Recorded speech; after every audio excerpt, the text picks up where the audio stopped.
Namaste to all of you. It's Ma Prem Asima here. I'm Tantra therapist and practitioner, and I'm spiritual and sexual awakening guide too. आज कुछ हम सवाल ले लेते हैं जो कि नवरात्रों में बहुत सारे लोग पूछ रहे हैं। कल मुझसे किसी ने पूछा था कि माँ क्या हम दवाइयाँ ले सकते हैं नवरात्रों में, मुझे कुछ एक प्रॉब्लम है फिज़िकली। और एक मित्र का सवाल था कि क्या हम नवरात्रों में संभोग कर सकते हैं, फ़िज़िकल रिलेशन बना सकते हैं। इसी तरह से बहुत सारे सवाल थे, तो एक एक करके हम उनका जवाब देते हैं। सबसे पहला सवाल कि क्या हम नवरात्रों में दवाई ले सकते हैं। तो देखो, जब तक आपका शरीर ही स्वस्थ नहीं रहेगा तो फिर व्रत उपवास रखेगा कौन। तो हमारा स्वास्थ्य ठीक रहे, अगर हमें कोई इशू है, शरीर में बीमारी है और हमें दवाई लेनी है तो बेशक लेनी चाहिए। ऐसी कोई देवी, ऐसा कोई भगवान, ऐसा कोई परमात्मा नहीं होता अस्तित्व में कि जो आपको ये बोले कि भाई तू बीमार है और तू दवाइयाँ मत खा। जिस दिन मेरा दिन है, जैसे मंगलवार को हनुमान या नवरात्रों में माता रानी होती है, तो मेरे ख्याल से दवाइयाँ उनको समय पर ले लेनी चाहिए। और संभोग की रही बात, संभोग की, तो मैं आपको अल्टीमेट बात बता देती हूँ, उसके बाद फिर जो आप लोगों का करने का भाव हो वो आप करिएगा। एक एक करके बच्चे की तरह, स्टूडेंट की तरह मैं आप लोगों को नहीं बताऊंगी कि सुबह ब्रह्म मुहूर्त में उठो, कि ये वाला भोजन करो, कि ऐसे कलर के वस्त्र धारण करो, कि तुम ऐसे डिसिप्लिन में रहो, ये काम करो वो ना करो। ऐसा कुछ नहीं है। जो मैंने आज तक सीखा है स्पिरिचुअलिटी को लेके, धर्म को लेके, शुद्धता, पवित्रता, देवी देवता को लेके, तो वो मैं आप लोगों के साथ शेयर करना चाहूँगी। मैं ओशो सन्यासी हूँ, तो ओशो को ही ज़्यादा सुनती हूँ मैं, बाकी और लोगों को भी सुनती हूँ, बट ओशो को बहुत ज़्यादा सुनती हूँ क्योंकि उसके बिना मुझे सुकून नहीं आता। तो ओशो से मैंने सीखा है कि हमारा करना महत्वपूर्ण नहीं होता, हमारा होना महत्वपूर्ण होता है। हमारी मानसिक स्थिति, हमारी अंदर की भीतरी स्थिति देखी जाती है जो भी हम काम कर रहे हो। अब आप देखो, जैसे पूजा पाठ में बैठे हो और आपके भाव कहीं और है, आपके भीतर कुछ और चल रहा है, तो ऐसे में आपकी पूजा व्यर्थ है। ऐसे में आप जो पूजा के नाम पे कर्म कांड, धार्मिक कर्म कांड कर रहे हो ना, वो गलत है, वो पाप है।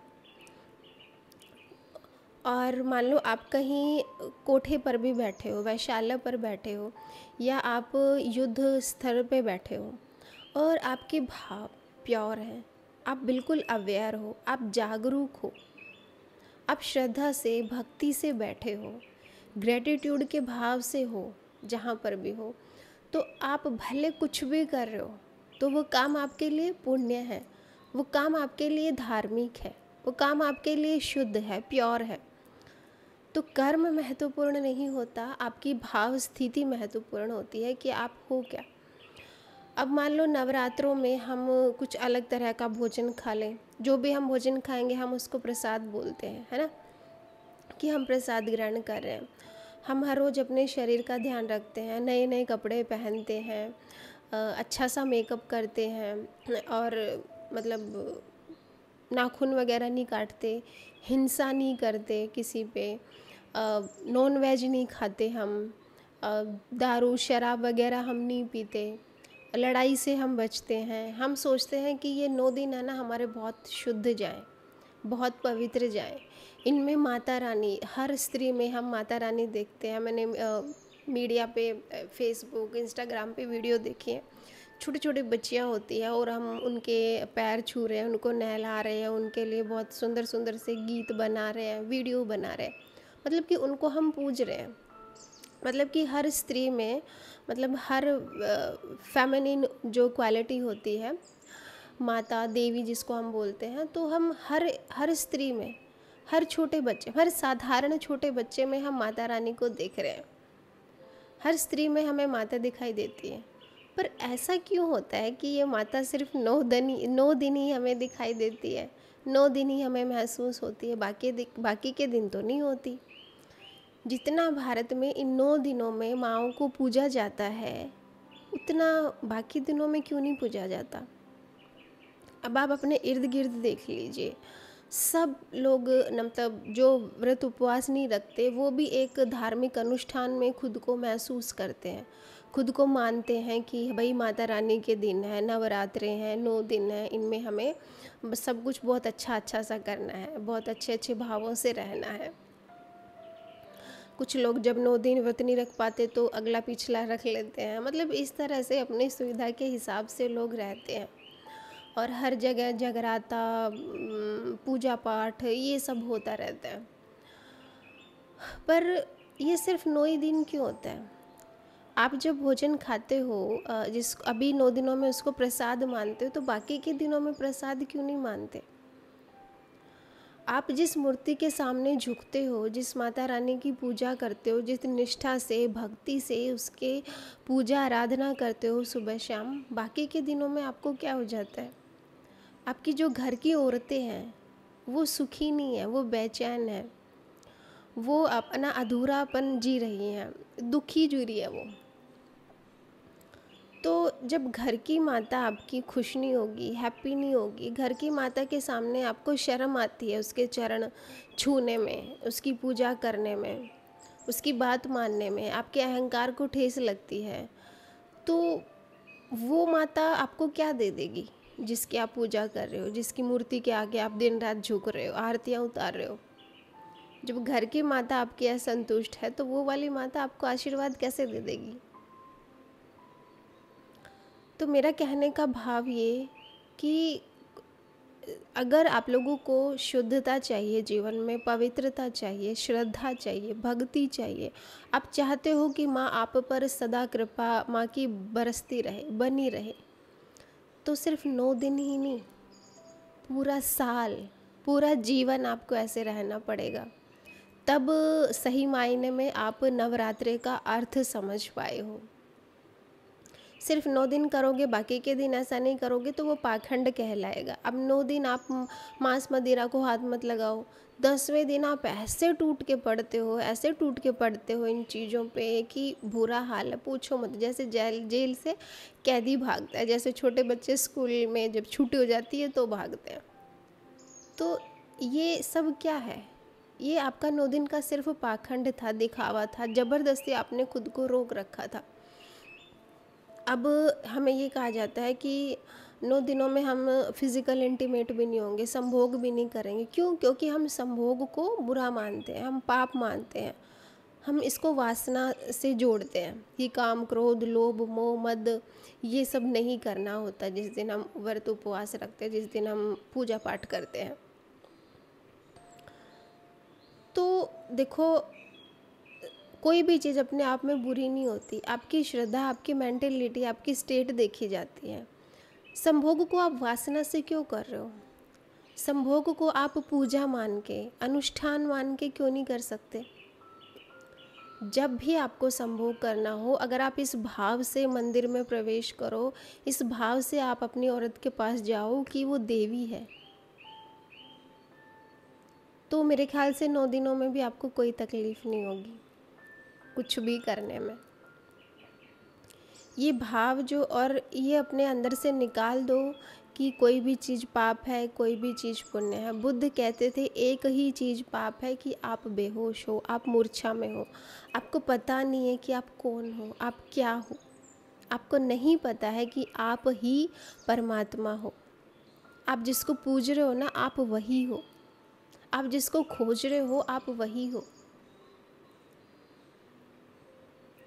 तो अगर आप खुद को परमात्मा जान के, मान के नहीं, खुद को परमात्मा जान के आप कुछ भी करोगे, जैसे महाभारत में युद्ध हुआ था, तो वो युद्ध धर्म युद्ध कहा जाता था। क्यों? क्योंकि वो अवेयर होके किया था, अर्जुन ने जागरूक होके किया था, ध्यानस्थ अवस्था में किया था, इसलिए कर्म को योग से जोड़ा जाता है, कर्म योग, भक्ति योग। अब ये जो हमारी गृहस्थी है ना, ये भी एक आश्रम है, गृहस्थ आश्रम, तो इसमें कुछ भी करना बुरा नहीं है, कभी भी नहीं है, ना तो इन 9 दिनों में और ना 9 दिनों के बाद। तो इन 9 दिनों में जो आप कर रहे हो, अगर वो आपके पूरे जीवन पे छा जाता है तो वो अ, आपके लिए सही मायने में वही नवरात्रे माने जाएंगे। तो मेरा मानना है कि आप अपनी स्थिति को सुधारिए, अपने होने को सुधारिए। हर रोज़, सिर्फ 9 दिन ही नहीं, हर रोज़ ध्यान कीजिएगा 1 घंटा बैठ के, ताकि आप लोगों को पता चल सके कि मेरे लिए क्या करना सही है, मेरे लिए क्या करना गलत है। शराब भी अगर आप होशपूर्वक पीते हो ना, तो वो बुरी नहीं है। अगर आपको कुछ ऐसा करना पड़ जाए जो कि बाहर दुनिया में उसको गलत माना जाता है, लेकिन अगर आपकी स्थिति जागी हुई है तो वो आपके लिए पुण्य है। अगर आप चोरी भी कर रहे हो तो वो भी आपके लिए पुण्य है। अगर आप उसको पूरी मतलब एक ग्रेटिट्यूड के भाव से, धन्यवाद के भाव से जागे हुए करते हो, जागरूक होके, अवेयर होके करते हो, तो चोरी भी बुरी नहीं है। किसी का मर्डर आप मान लो कर रहे हो तो वो मर्डर भी बुरा नहीं है, लेकिन शर्त क्या है कि आप कुछ भी करो जाग के करो, होश में रह के करो। अब एक मित्र ने बोला था कि मैं ओरल सेक्स कर लेता हूँ बट मैं पेनिट्रेशन नहीं करता। तो इसका मतलब कि पेनिट्रेशन को लेके हमारे भीतर गिल्ट है, शेम है, हेजिटेशन है। हम अपनी सेक्सुअलिटी को बुरा मानते हैं। भले हम किताबों में पढ़ ले, कहीं किसी की बातें सुन ले, लेकिन हमारे भीतर तो गहरे में तो यही बैठा हुआ है कि सेक्स बुरा है, कि सेक्स पाप है। इसलिए तो हम जिस दिन धार्मिक दिन जिसको हम मानते हैं या व्रत उपवास रखते हैं, उस दिन हम नहीं करते। तो हर चीज़ के प्रति ना नज़रिया बदलो, और नज़रिया तभी बदलेगा जैसी दृष्टि वैसी सृष्टि। तो अपनी दृष्टि को बदलो, सृष्टि को मत बदलो। अपने कर्मों पे ध्यान मत दो कि क्या गलत है। ये तो आपको कोई बता ही नहीं सकता कि क्या गलत है क्या ठीक, क्योंकि संस्कृति, सभ्यता, देश विदेश, परिस्थितियों के अकॉर्डिंग ना सारी चीज़ें बदलती रहती हैं। जो चीज़ आज हमारे लिए ठीक है वो दूसरे धर्म में ठीक नहीं है, और जो दूसरे धर्म में पाप है वो हमारे लिए पुण्य हो सकता है। तो इसका डिसीज़न कौन लेगा? ये आपको कौन बताएगा कि क्या ठीक है क्या गलत है? हो सकता है मुझे कुछ काम करने से मुझे अच्छा फील हो रहा है, अंदर से मैं सेटिस्फाई फील कर रहा हूँ, मुझे प्लेजर मिल रहा है। और हो सकता है मेरे जो पड़ोसी है, या मेरे खुद के पेरेंट्स है, या मेरे सिबलिंग है, भाई बहन है, या मेरा पति पत्नी कोई पार्टनर है, उसको वो काम करने में अनकम्फर्ट लगता हो। तो ये कौन डिसाइड करेगा कि आपके लिए क्या बेहतर है? आपकी चेतना के स्तर को क्या काम ऊपर उठा सकता है? आप कैसे अपनी चेतना को पा सकते हो? कैसे आप ऊपर उठा सकते हो खुद को? तो ये कोई दूसरा व्यक्ति नहीं बता सकता, ना कोई धार्मिक गुरु बता सकता, ना कोई हमारे बड़े बता सकते, ना धर्म ग्रंथों में बताया जा सकता। इसके लिए तो आपको खुद ही तपस्वी होना पड़ेगा। आपके लिए क्या पहनना सही है, आपके लिए क्या खाना सही है, आपके लिए कैसे बोलना चालना, क्या व्यवहार सही है, आपके लिए विवाह ठीक है कि आपके लिए लिव इन में रहना ठीक है, कि आपके लिए सिंगल रहना ठीक है, ये और कब क्या करना सही है, ये कोई दूसरा नहीं बता सकता। और दूसरा बताएगा ना तो आप उसके गुलाम ही रहोगे, आप में वो फ्रीडम नहीं आ पाएगी। आपका बुद्धत्व या आपकी जो सिक्स सेंस है वो काम नहीं कर पाएगी। आप बड़े होके भी छोटे ही हो। छोटा बच्चा पूछता है कि मैं कैसे उठूँ बैठूँ, मैं क्या पहनूँ, क्या मेरे लिए ठीक है, क्या मेरे लिए गलत है, तो उसके लिए पेरेंट्स डिसाइड करते हैं।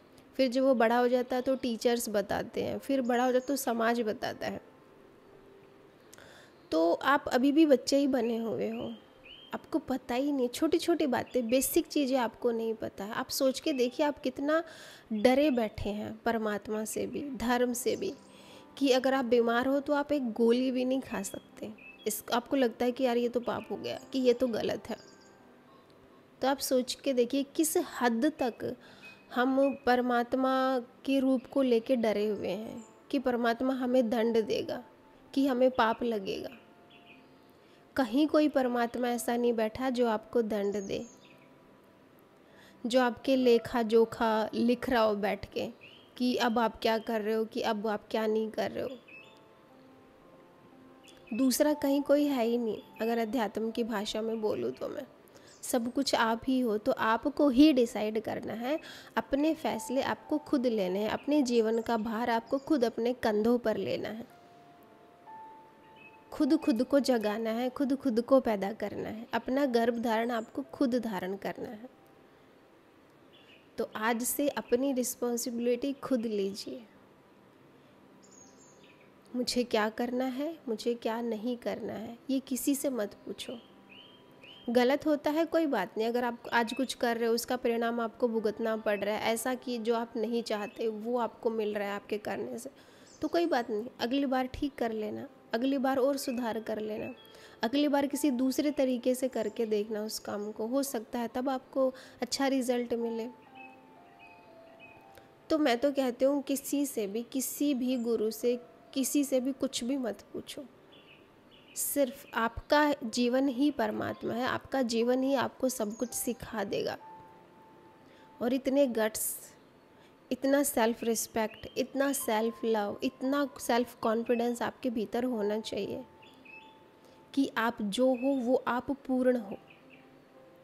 जैसे अस्तित्व ने आपको डिज़ाइन किया ना, आप अपने आप में अधूरे नहीं हो, आप पूरे हो। अगर आपको चोर भी बनाया है तो यही रोल मिला है प्रकृति में आपको, तो यही निभाओ। अगर आपके भीतर काम है तो काम को पूरा स्वीकार करो, वासना है वासना को पूरा स्वीकार करो, क्रोध है क्रोध को पूरा स्वीकार करो और उसको पूरा ही कर डालो। मत ये सोचो कि क्या गलत है क्या ठीक है। पूरे होकर पूरे प्राणों से आप जो भी करोगे ना वो पुण्य है, वो डिवाइन है। और अधूरे अधूरे आप भले आरतियाँ उतारते रहो, घंटी बजाते रहो मंदिरों की, गीता महाभारत कुछ भी लेके बैठे रहो, वो सब का सब गलत है, क्योंकि आप पूरे नहीं हो। जो भी करने में आपको अंदर से पूरापन फील हो, एक वननेस की फीलिंग आए पूरे यूनिवर्स के साथ, फिर आपको चाहे हजारों लोगों के सामने खड़ा होकर बोलना पड़े कि हाँ मैंने ये काम किया है, हाँ मैं ऐसा हूँ, तो इतना स्वाभिमान आपको अर्जित करना है अपने जीवन में, इतना मजबूत आपको बनना है। ये ऐसा मेरा मानना है। अगर आप लोगों को कुछ भी पूछना है तो डिस्क्रिप्शन बॉक्स में मेरा लिंक दिया गया है, आप लोग मुझसे संपर्क कर सकते हो। और ये जो बल है ये सब कहने का, आप खुद भी अर्जित कर सकते हो। डेली मेडिटेशन क्लास होती है मेरी 9 से 10, आप लोग ज्वाइन कर सकते हो। और अच्छा बुरा डिसाइड करना आप खुद सीखोगे मेडिटेशन करके, ध्यान से जुड़ के। ध्यान करना मतलब खुद से जुड़ना, खुद को ढूंढना, खुद से मिलन बनाना, खुद के साथ पेनिट्रेट करना, खुद के साथ संभोग करना, यही होता है ध्यान और यही होती है समाधि।